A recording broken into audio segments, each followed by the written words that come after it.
اما درود، خسته نباشین. نکته‌ای که امروز باید به شما بگم برای یادگیری آرپژ ها و ترمولو ها، آرپژ 6 و 8 اسلو هستش که خب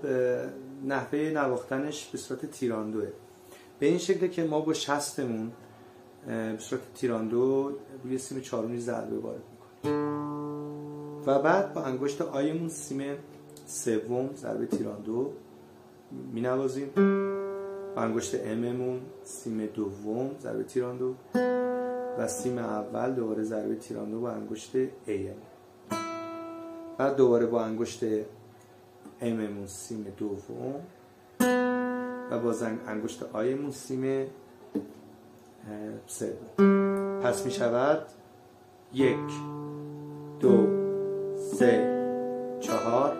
5 6. میشه 1 2 3 4 5 6 1 2 3 4 5 6 1 2 3 4 5 6 1 2 3